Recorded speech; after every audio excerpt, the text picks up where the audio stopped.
कर प्यारे भक्तों, अगर तुम यह सुन रहे हो तो समझ लो शिव की कृपा ने तुम्हें सुन लिया है, क्योंकि हर कोई इतना भाग्यशाली नहीं होता यह मंत्र सुनने को मिले। यह कोई आम ध्वनि नहीं है, यह महादेव की सीधी शक्ति है जो सिर्फ 3 बार सुनने पर से तुम्हारे जीवन की दिशा पलट सकती है। तुम्हारा अकाउंट खाली है, कर्ज में डूबे हो, पैसों के सारे रास्ते बंद हो गए हैं, तो तैयार हो जाओ, क्योंकि अब 10 करोड़ की धन वर्षा होने वाली है।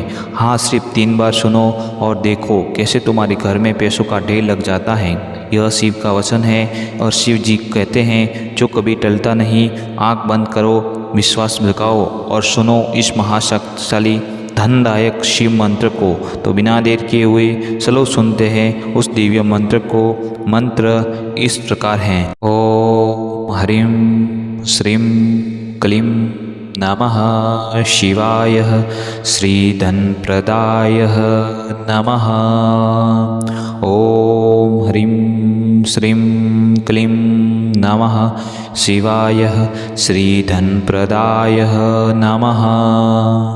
ओम ह्रीं श्रीं क्लीं नमः शिवाय श्रीधनप्रदाय नमः।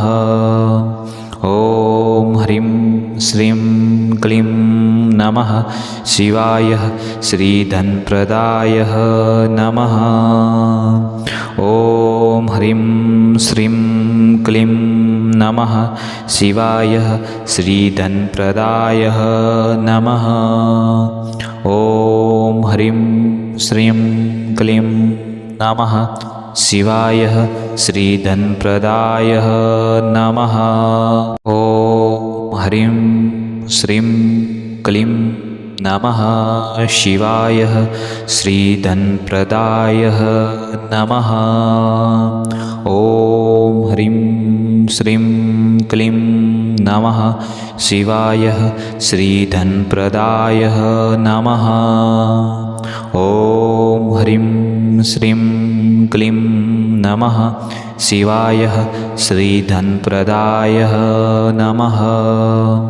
ओम ह्रीं श्रीं क्लीं नमः शिवाय श्रीधनप्रदाय नमः। ओम ह्रीं श्रीं क्लीं नमः शिवाय श्रीधनप्रदाय नमः। ओम ह्रीं श्रीं क्लीं नमः शिवाय श्रीधनप्रदाय नमः। ओम ह्रीं श्रीं क्लीं नमः शिवाय श्रीधनप्रदाय नमः। ओम ह्रीं श्रीं क्लीं नमः शिवाय श्रीधनप्रदाय नमः। ओम ह्रीं श्रीं क्लीं नमः शिवाय श्रीधनप्रदाय नमः। ओम ह्रीं श्रीं क्लीं नमः शिवाय श्रीधनप्रदाय नमः। ओम ह्रीं श्रीं क्लीं नमः शिवाय श्रीधनप्रदाय नमः।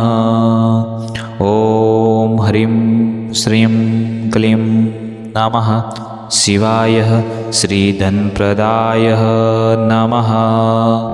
ओम ह्रीं श्रीं क्लीं नमः शिवाय श्रीधनप्रदाय नमः। ओम ह्रीं श्रीं क्लीं नमः शिवाय श्रीधनप्रदाय नमः। ओम ह्रीं श्रीं क्लीं नमः शिवाय श्रीधनप्रदाय नमः। ओम ह्रीं श्रीं क्लीं नमः शिवाय श्रीधनप्रदाय नमः। ओम ह्रीं श्रीं क्लीं नमः शिवाय श्रीधनप्रदाय नमः। ओम ह्रीं श्रीं क्लीं नमः शिवाय श्रीधनप्रदाय नमः। ओम ह्रीं श्रीं क्लीं नमः शिवाय श्रीधनप्रदाय नमः। ॐ ह्रीं श्रीं क्लीं नमः शिवाय श्रीधनप्रदाय नमः। ॐ ह्रीं श्रीं क्लीं नमः शिवाय श्रीधनप्रदाय नमः। ॐ ह्रीं श्रीं क्लीं नमः शिवाय श्रीधनप्रदाय नमः। ॐ ह्रीं श्रीं क्लीं नमः शिवाय श्रीधनप्रदाय नमः। ॐ ह्रीं श्रीं क्लीं नमः शिवाय श्रीधनप्रदाय नमः। ॐ ह्रीं श्रीं क्लीं नमः शिवाय श्रीधनप्रदाय नमः। ॐ ह्रीं श्रीं क्लीं नमः शिवाय श्रीधनप्रदाय नमः। ॐ ह्रीं श्रीं क्लीं नमः शिवाय श्रीधनप्रदाय नमः। ॐ ह्रीं श्रीं क्लीं नमः शिवाय श्रीधनप्रदाय नमः। ॐ ह्रीं श्रीं क्लीं नमः शिवाय श्रीधनप्रदाय नमः। ॐ ह्रीं श्रीं क्लीं नमः शिवाय श्रीधनप्रदाय नमः। ॐ ह्रीं श्रीं क्लीं नमः शिवाय श्रीधनप्रदाय नमः। ॐ ह्रीं श्रीं क्लीं नमः शिवाय श्रीधनप्रदाय नमः। ॐ ह्रीं श्रीं क्लीं नमः शिवाय श्रीधनप्रदाय नमः। ॐ ह्रीं श्रीं क्लीं नमः शिवाय श्रीधनप्रदाय नमः। ॐ ह्रीं श्रीं क्लीं नमः शिवाय श्रीधनप्रदाय नमः। ॐ ह्रीं श्रीं क्लीं नमः शिवाय श्रीधनप्रदाय नमः। ॐ ह्रीं श्रीं क्लीं नमः शिवाय श्रीधनप्रदाय नमः। ॐ ह्रीं श्रीं क्लीं नमः शिवाय श्रीधनप्रदाय नमः। ॐ ह्रीं श्रीं क्लीं नमः शिवाय श्रीधनप्रदाय नमः। ॐ ह्रीं श्रीं क्लीं नमः शिवाय श्रीधनप्रदाय नमः। ॐ ह्रीं श्रीं क्लीं नमः शिवाय श्रीधनप्रदाय नमः। ॐ ह्रीं श्रीं क्लीं नमः शिवाय श्रीधनप्रदाय नमः। ॐ ह्रीं श्रीं क्लीं नमः शिवाय श्रीधनप्रदाय नमः। ॐ ह्रीं श्रीं क्लीं नमः शिवाय श्रीधनप्रदाय नमः। ॐ ह्रीं श्रीं क्लीं नमः शिवाय श्रीधनप्रदाय नमः। ॐ ह्रीं श्रीं क्लीं नमः शिवाय श्रीधनप्रदाय नमः। ॐ ह्रीं श्रीं क्लीं नमः शिवाय श्रीधनप्रदाय नमः। ॐ ह्रीं श्रीं क्लीं नमः शिवाय श्रीधनप्रदाय नमः। ॐ ह्रीं श्रीं क्लीं नमः शिवाय श्रीधनप्रदाय नमः। ॐ ह्रीं श्रीं क्लीं नमः शिवाय श्रीधनप्रदाय नमः। ॐ ह्रीं श्रीं क्लीं नमः शिवाय श्रीधनप्रदाय नमः। ॐ ह्रीं श्रीं क्लीं नमः शिवाय श्रीधनप्रदाय नमः। ॐ ह्रीं श्रीं क्लीं नमः शिवाय श्रीधनप्रदाय नमः।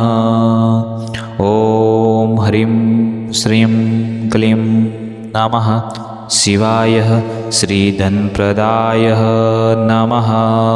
ॐ ह्रीं श्रीं क्लीं नमः शिवाय श्रीधनप्रदाय नमः।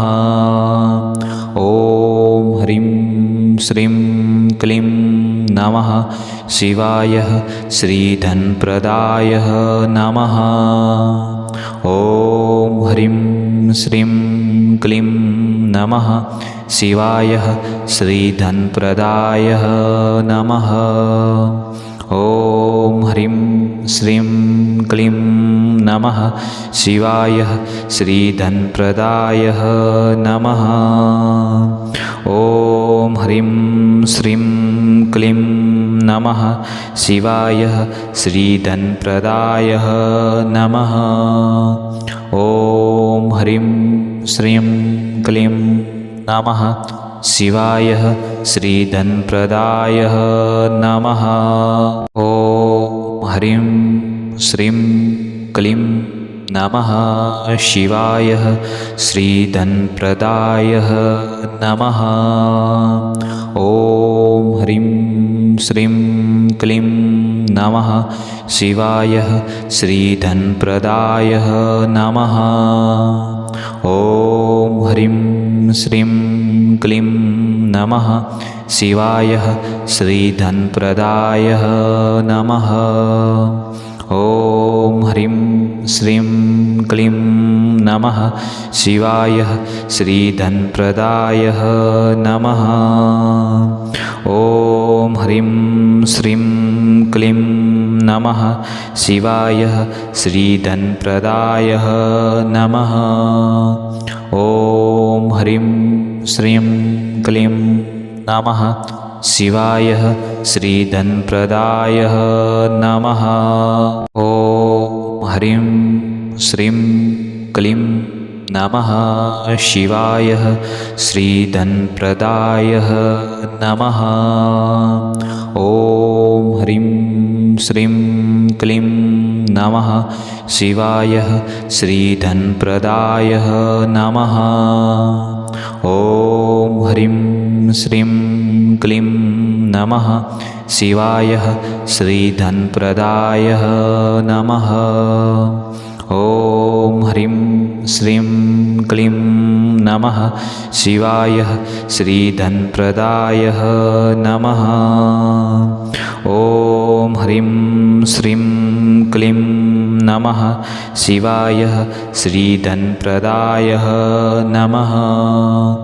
ॐ ह्रीं श्रीं क्लीं नमः शिवाय श्रीधनप्रदाय नमः। ॐ ह्रीं श्रीं क्लीं नमः शिवाय श्रीधनप्रदाय नमः। ॐ ह्रीं श्रीं क्लीं नमः शिवाय श्रीधनप्रदाय नमः। ॐ ह्रीं श्रीं क्लीं नमः शिवाय श्रीधनप्रदाय नमः। ॐ ह्रीं श्रीं क्लीं नमः शिवाय श्रीधनप्रदाय नमः। ॐ ह्रीं श्रीं क्लीं नमः शिवाय श्रीधनप्रदाय नमः। ॐ ह्रीं श्रीं क्लीं नमः शिवाय श्रीधनप्रदाय नमः। ॐ ह्रीं श्रीं क्लीं नमः शिवाय श्रीधनप्रदाय नमः। ॐ ह्रीं श्रीं क्लीं नमः शिवाय श्रीधनप्रदाय नमः। ॐ ह्रीं श्रीं क्लीं नमः शिवाय श्रीधनप्रदाय नमः। ॐ ह्रीं श्रीं क्लीं नमः शिवाय श्रीधनप्रदाय नमः। ॐ ह्रीं श्रीं क्लीं नमः शिवाय श्रीधनप्रदाय नमः। ॐ ह्रीं श्रीं क्लीं नमः शिवाय श्रीधनप्रदाय नमः। ॐ ह्रीं श्रीं क्लीं नमः शिवाय श्रीधनप्रदाय नमः।